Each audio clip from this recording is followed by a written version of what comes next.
What's up, you guys? Sean Ross Sapp, Fightful.com, here with a name you know. You've known him for years and years and years, and you get a chance to see him again at Impact Rebellion, April 25th on pay-per-view. My first time interviewing Eddie Edwards. How you doing, Eddie?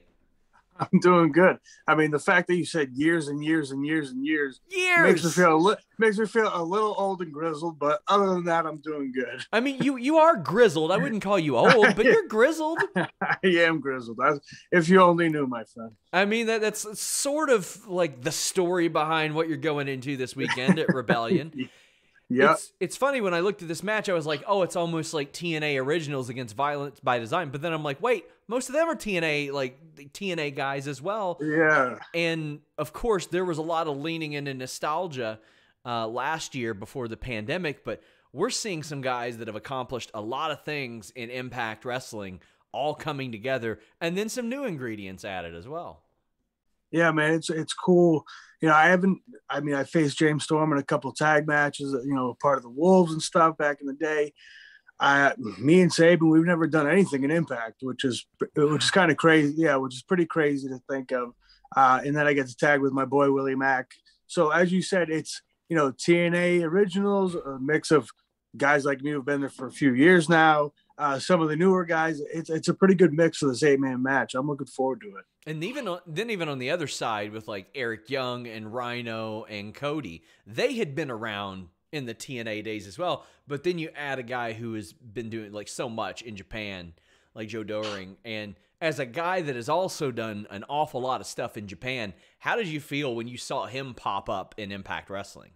I was pretty happy to see it. I had followed his work. I had seen his work in All Japan, and I knew he had been the champion over there. So, we had very much parallels, obviously, in Japan going over there, and I was the world champion for Noah. He's world champion for All Japan. So I was happy to see him come into Impact. And, I was looking forward to the chance to go one-on-one with him. This is an 8-man. It'll be just as good, but I'm still interested to see what else he's going to do for Impact. He's still new. He's still fresh coming in. So only time will tell what he's capable of. Now, when I started to watch you work, it was like Ring of Honor days, a lot of indie stuff, and it was widely just exceptional technical work. And now you do plenty of that, but you're involved in some really, really violent stuff. When did you turn the corner, like in your mind, like going from almost like one type of violence to a completely different kind? It was, what got the ball rolling was Sami Callinan hit me in the face with a baseball bat. I don't know if you knew that happened. I don't know if people know that, but that did happen. It was from that moment, it kind of gave me a chance to step outside the box. I'd been doing, like you said, the technical stuff, the straight up wrestling stuff, the strong style. I'd done that.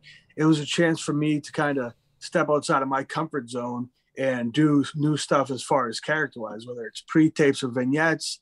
Me and Sammy did a fight in the forest. We did a lot of pre-tape stuff that I hadn't done before. So I was happy to welcome that in. And it kind of let me walk the line. Am I a good guy? Am I a bad guy? Am I just a crazy person? It was a chance for me to kind of sink my teeth into something new. And I wanted to make it work. And I feel like I was able to do that. And I feel that now where I am, I can do these hardcore matches or these brawls or whatever I need to do, or I can go out there and have a technical match or a high flying strong style match. I feel like I can do anything that is needed of me at any time. And I think that I'm able to keep things somewhat fresh for me. Nothing gets stale for me because I know I can go out there and try something a little bit different because, that'll work for my character, so I can go out there and do anything. And if it works, it works. If not, we go on and see what else can happen. Not a lot of people can say they've taken a baseball bat to the dome, but once that happens, does it like flip a switch in your mind? Like, what's the worst that could happen to me after that? I mean, pretty much, that was a pretty big mistake, I guess, or maybe it was on purpose, but mistake that, once it happened and, I was at the tapings the next day. I had, obviously black and blue, I had a broken face and broken nose. But the fact that there was no long-term damage, that made things a hell of a lot easier to come back and be able to try to see what we can do with it and turn it into what me and Sammy were able to turn it into. And at this point, that happened. I was able to get up and walk away. I try not to push my luck too much, knowing that, but it is something that I know, like, hey, at least I'm not getting hit in the face with a baseball bat. Like there are situations, like I know Becky Lynch has said in the past that breaking her nose was one of the best things that may have happened to her. Looking back, do you look at that and you go, man, it sure sucked at the time, but it created a lot of buzz, I guess. For sure. I mean, completely. I mean, honestly, yeah. Once it was like, I didn't lose, my eye didn't fall out of my head. Once that I knew that didn't happen, I'm like, well, now let's see. It would have been a mistake for that to happen, and then for me to just come back and have a wrestling match the next time I'm in the ring. You know, it was a chance. Like, all right, let's try something different. If that didn't happen, I probably wouldn't be who I am today. I wouldn't have the confidence and be as comfortable as I am doing anything I need to do now, because that forced me to do it, and I had no choice but to grow and adapt. So I had mentioned how, especially last year before the pandemic, it looked like Impact was going to lean more into the TNA nostalgia. And I know you weren't around in like the 2000s and stuff, but you were around when those letters were around. And the perception of it has changed a lot from when the name changed, because now people have an appetite for it. And the letters are fondly remembered now. Like, what were your thoughts when you saw that and you saw that they were going to bring in some of the old talent and stuff like that? I think it's great. Anytime you can bring guys or girls who have come before you and they helped create Impact as it is today. Everything that happened before this helped lead us to where we are now. So I think it's a nice tip of the cap. It's like, we don't forget what we went through. This company doesn't forget that we were TNA. We don't forget of all the guys and girls who came before us. It's nice to be able to kind of mix it up and to do those specials, the TNA specials with guys who are in TNA. It's a cool thing, and it just gives you more options for matches people never thought they would see, or just guys they never thought they would see again come back to Impact or TNA and be able to go out there and still show them they can do stuff. I loved it. I loved when the event was planned. I loved bringing back the TNA title. I liked that. Like, even when Dixie's name is brought up, it's not met with like some of the criticism it used to be. People are like, Dixie. We kind of miss Dixie a little bit. Like, there's a lot of positivity surrounding that, and I think that's good because TNA did an awful lot of good for pro wrestling. Yeah, man. Like, for so long, TNA was good, and then it was always conceived as a very negative thing. People talk about negative things about TNA all the time, and people are always saying, "Oh, they're going to shut down. It's going to close, and this and that."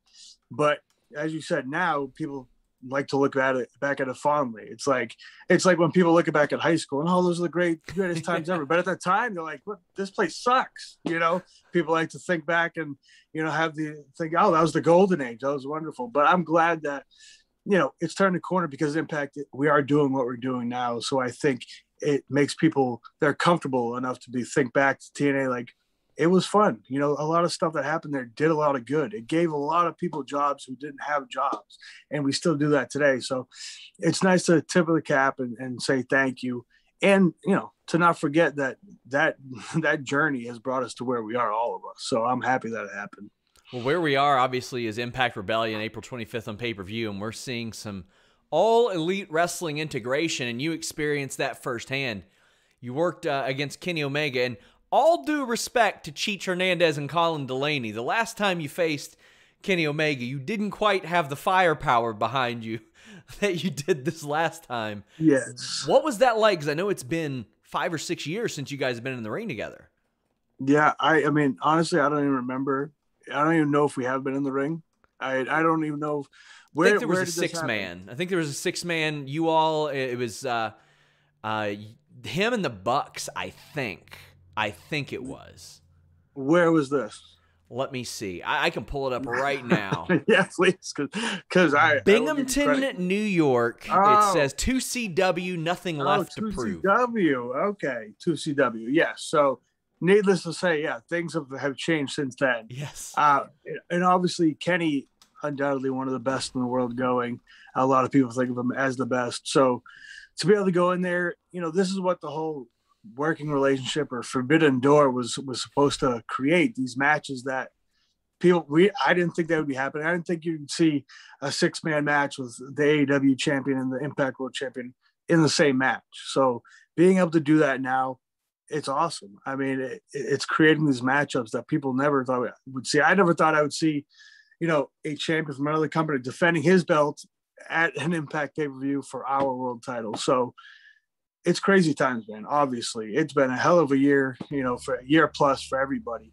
But I think that this is a good place. This is a good time for pro wrestling in general. Like, we get to see these things. Like, people don't understand. I feel like some people don't comprehend how crazy it is to see, because it's always just been one way for so long. And I'm glad that we are working together. I would love to see more integration of Impact and AEW Impact. If we can create a mix mash all this shit together, that would be a good time, man. I'm happy that we're able to do what we're doing right now. You mentioned the Forbidden Door. We've talked AEW. Did you see the Forbidden Dior? Young Bucks wearing those Dior Jordan 1s. And I mean, I know you've got some feet heat too. I know the guy that put together your shoes that I think debuted maybe March or something. I can't remember when it was, but some good custom shoes. You know a little bit about the shoe game too. I had those custom. Those were Slam last year, actually, where I won the title. I won the title with those on. Yes, so that's what it was. They're on my shelf right now, being displayed. It's funny. Impact has a strong shoe game, man. Yes. You don't, everybody doesn't get to see it backstage, but there's a strong shoe game going on. I'm lucky. I get to wear sneakers in the ring, and I get to get new ones if I feel. So I always appreciate guys who rock the good kicks for matches. So Young Bucks, that's a tip of the cap to them, because those are pretty fire on those. Yeah. Shout out to Glacier of Ice Kicks. They do such a great job on those. Like I know the guy, and he's done some incredible stuff, but times have changed an awful lot. It used to be like, I remember when I would be at shows, I'd hear people complaining about people wearing tennis shoes in the ring. It's widely accepted now. Yeah, it's a very, very different. When I started at Kowalski's, however, almost 20 years ago at this point, if you didn't have wrestling boots, what's the point? You're not going to get in the ring. You need wrestling boots. And then I was still like, all right, and I got the wrestling shoes with kick pads, and I still got looks, and I still got talked down to for that. But as times they've changed, and now it's okay. And I thank God, because I have a room full of sneakers that I need to wear, and I need to put them on TV. I like to imagine Kowalski walking in his Reebok pumps, the Shaq 94s. No, I mean, I can say if Walter Kowalski saw what I was wrestling, and he would just say, "That's shit." I know that. Respect, amazing. Walter. So you've had this great Impact tenure. I mean, it seems like you have firmly entrenched yourself, multiple-time world champion. What else is there that you look at and you're like, I want to do this, I want to do that? I mean, I just want to help, bring Impact to the next level as we continue to grow and continue to expand and continue to gain this momentum. I just want to be one of those guys, if not the guy at the forefront, because I'm happy waving that Impact flag, because it's a company I've been with for almost over 7 years. Like, this is what I want to do. I am happy to be at Impact, and I want to be a guy who gets other guys and girls to come over. Like, Impact is a good place to be. It's a great place to work. We're putting on great product in the locker room. I mean, it's overused and oversaid in any industry, but family. It's like a family atmosphere. As much as it's cringeworthy to hear sometimes, but Sure. It very much is. Like, it's a brothers and sisters backstage, from the front office to production to the boys and girls in the back. Like, we all have that same goal, and we all want to keep moving forward. And I just want to be the guy at the forefront saying, anytime you put me in the front, and I'll say, all right, get on my back. I want to take us to the next level. Whatever I need to do, I will do it. So I just look forward to the matches, different matches, and just more opportunities for the company in general. So during that period, we've seen you reinvent yourself multiple times and just create new, whether it be your ring gear, your ring style, just the way that you are on TV. Is that something that you're constantly coming up with? Is it a product of the time? Like, do you have ideas in mind for future reinventions? Like, I'll talk to Matt Hardy, for example, and he'll be like, oh no, I got 3 gimmicks fired up if one gets old. I mean, I have notes in my phone of just random ideas, whether it's a character or promos or a move sequence or something different that I want to try. And, I feel lucky because I'm put in a good place where I'm confident I can try something. If I have an idea, I can pitch it, and, if it's good enough, like, all right, try it. And sometimes it works, sometimes it doesn't. But I feel like my character, quote unquote, me right now, it's, you know, it's my journey. It's everything that I've put into my career has got me to where I am. It's been the Indies, ROH, it's Japan, it's training at Walters. It's like everything that has changed me, it's all combined. And I feel like I can pull out whatever I need to whenever I need to. I feel like I have this toolbox that I need this. I need strong style. Let's do strong style. I need hardcore brawl. Let's do it. I'm very confident in what I can do and what I need to do. So whatever the time calls for, I'm up for it. We'd mentioned the Wolves earlier. It's out there. Davey's making a return. Do you stay in touch with Davey? How do you feel about that? And any chance of a Wolves reunion?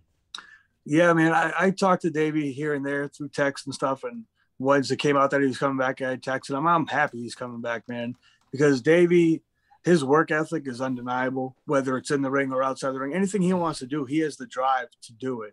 So I'm happy to see him come back. And it's professional wrestling. You never know what's going to happen. You never say never. I'm also not going to guarantee anything, but you know, I'm open to work with Davey or tag with Davey because I hold those Wolves times very fondly. You know, they mean a lot to me. It was my first big shot with him. In ROH, teaming with him was my big first opportunity. So to be able to do that, we made the Journey to Impact together. I mean, the Wolves are special to me, so I'd be happy to do that, and I'm glad he's back. So only time will tell. Stand by. We'll see. And I mean, I know that he was looking to get into a completely different line of work, and quite frankly, the Impact schedule is a lot different now than it used to be. Brian Myers was touting that to me. He was like, man, he's like, it's a dream. He's like, I get to spend as much time with my family as possible, but we still get to film really great TV. How much do you weigh that in what you do? Because I mean, that's got to be important to you too. Yeah, I mean, you can't even measure it, really. I mean, the fact that, you know, me and my wife, we have a little one at home. I get to take her to school. I get to pick her up from school. I get to do everything I want to do, everything I need to do. And we just go down. We get to film everything we need to do. Like, I mean, Brian's right. You get to go. You get to have these kick-ass matches. You get to film TV shows. And you get to go home for however long. And just when I'm home, I like to be home. So it's like I get to home. I get to shut my wrestling mind off for the most part, obviously not completely, but I get to enjoy that time at home. And then, you know, it's like, I'm dying to get back in the ring by the time we get back down there. And it's like, let's do it all over again. The schedule, I mean, it's amazing. And I think people who aren't a part of Impact, other wrestlers, I think are aware of it, but maybe the fans don't know of how important the schedule and stuff is for people. I mean, I wouldn't change it, really. Seems like they found a happy medium too. I know during the pandemic, it was like once every 7 or 8 weeks, and we're still in the pandemic, but now it seems like once a month, like every 5-6 weeks. And I mean, that benefits them greatly, because when the AEW thing started, they had to bring a bunch of people back to do retapes. I know that was played very, very close to the vest for obvious reasons. How did you feel when you first saw that, when you're seeing AEW, Impact, and this sort of marriage between the two? I mean, it was pretty mind blowing, I think, for the fans and for the wrestlers. Like, you know, we didn't know what was going on. And it's like, you know, you always hear rumors or inklings and here and there, but you never know what's truly going on. So when it all unfolded, it was cool to be able to sit back and watch, like, all right, we're doing this. Like, this is something big. This is a moment that, you know, people are going to remember for a long time. So to be able to see that happen in front of your eyes, it's pretty cool. And as we wrap up, I know that this pandemic has adjusted your schedule. I mean, you've been in the States, and I know you spent quite a bit of time in Japan prior to this. But since the pandemic, it's been, I think, exclusively Impact. How has that been for you? Because you're a guy that did travel quite a bit before all this happened. Yeah, I welcomed it for a while. Like, you know, it's obviously great to be able to be home, but everybody gets a little stir crazy. Everybody wants to get back to, you know, quote unquote normalcy, which is, you know, we're all looking for it, and we're slowly getting back to that. But I'm looking forward to, you know, doing some traveling again, being able to get out there, do some indies, travel on the weekends, do some live events for Impact, and go to Japan, go back to Noah. I'm looking forward to those times. I don't look forward to, and I won't be doing 3-month stays anywhere anytime soon. You know, those days are gone. But I look forward to being able to get back to the place, whether it's England or Japan. I just want to travel again and be able to feel normal again. You know, we're slowly getting there, but it's just a matter of time, hopefully. So as we mentioned, Impact Rebellion, you got Swan and Omega for all the gold. You got Finn Juice and the Good Brothers, Deanna and Tennille. Josh Alexander, TJP, and I think, Ace Austin defending the title. Cardona and Myers, who you're very familiar with by this point. Miguel and Callahan, their big feud that is culminating in a last man standing match. Yourself, James Storm, Willie Mack, Chris Sabin against Violence by Design, and then a Knockouts tag team title match. What are you most looking forward on the show besides what you're doing, and maybe besides that huge main event that we're seeing? Yeah. I mean, it's tough to not want to see that. I'm interested to watch Trey Miguel and Sami Callihan. Obviously, me and Sammy have a lot of history, clearly. But watching Trey, evolve into what he's becoming is awesome to see, because he's just week after week, he's getting better and better. And you can see the confidence raising in his game after he left for a little bit and came back. Like, he's been on point, and Rebellion is the perfect time for him to go out there and show the world what he can do. And anytime somebody beats up Sammy, that's a good time for me. So I look forward to that. No rules. Maybe you'll stroll through there and hit him in the legs with a ball bat. Why not? Well, legs. Yeah, I'm aiming for the face, baby. But I mean, let the man struggle to his feet, right?